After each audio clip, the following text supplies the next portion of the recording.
નમસ્કાર દર્શક મિત્રો, મિરર ઓફ ધ વર્લ્ડ ન્યૂઝમાં આપ સૌનું હાર્દિક સ્વાગત છે।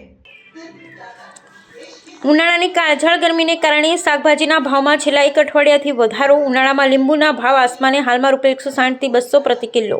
ઉનાળામાં કાળઝાળ ગરમી ઉપરથી શાકભાજીના વધતા ભાવો લોકોને દઝાડી રહ્યા છે। ખાસ કરી લીલા શાકભાજીની આવક હવે ધીમે ધીમે ઘટતા લીલા શાકભાજી મોંઘા બની રહ્યા છે।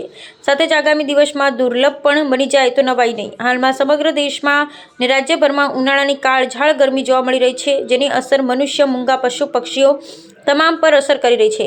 ખાસ કરીને હાલમાં ગૃહિણીઓને ઘરનું બજેટ ખોરવાયું છે, કારણ કે રસોડાની રંગત એ શાકભાજી થકી અને તે શાકભાજી તેમાં ખાસ કરી લીલા શાકભાજી હવે ધીમે ધીમે મોંઘા બની રહ્યા છે તથા આગામી એપ્રિલથી જુલાઈ સુધી તો દુર્લભ થઈ જાય તો નવાઈ નહીં। બીજી તરફ ઉનાળામાં સૌથી વપરાતું અને શરીરને ઠંડક આપતું, ગરમી સામે રક્ષણ આપતું, સ્વાસ્થ્ય માટે ફાયદાકારક અને વિટામિન સીથી ભરપૂર એવા લીંબુના ભાવ હાલમાં પ્રતિ કિલો ₹160 થી ₹200 સુધી પહોંચી ગયા છે। વેપારીઓનું માનવું છે હજી પણ લીંબુના ભાવ આગામી દિવસોમાં વધી શકે છે। લીંબુ, લીલા શાકભાજી મોંઘા બનતા હવે મર્યાદિત આવક ધરાવતા સામાન્ય પરિવાર માટે ઘરનું બજેટ ખોરવાયું છે।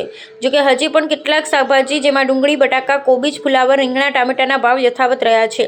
હાલમાં શાકભાજીના ભાવ પ્રતિ કિલોગ્રામ નીચે પ્રમાણે જોવા મળી રહ્યા છે। ડુંગળી ₹20 થી ₹25, જૂના બટાટા ₹20 થી ₹25, નવા બટાટા ₹20 થી ₹25, ફુલેવર ₹20 થી ₹25, કોબીજ ₹10 થી ₹15, ગાજર ₹30 થી ₹40, રીંગણા ₹15 થી ₹28, ટામેટા ₹10 થી ₹12, દૂધી ₹25 થી ₹30, ગલકા ₹35 થી ₹40, મેથી ભાજી ₹40 થી ₹50, પાલકની ભાજી ₹25 થી ₹30, લીલા ધાણા ₹50 થી ₹70, લીલા મરચાં ₹40 થી ₹50, આદુ ₹45 થી ₹60, સૂકું લસણ ₹80 થી ₹100, લીલી હળદર ₹100 થી ₹120, આંબામૂળ ₹100 થી ₹120, ચોળી ₹80 થી ₹100, ભીંડા ₹60 થી ₹80, બીટરૂટ ₹20 થી ₹25, તુવેર ₹70 થી ₹80, લીલા વટાણા ₹100 થી ₹120, શક્કરિયા ₹35 થી ₹40, ગિલોડા ₹55 થી ₹60, મૂળા ₹30 થી ₹40, સરગવો ₹40 થી ₹50, પરવળ ₹80 થી ₹100, ગાજર ₹80 થી ₹100, લીંબુ ₹160 થી ₹200।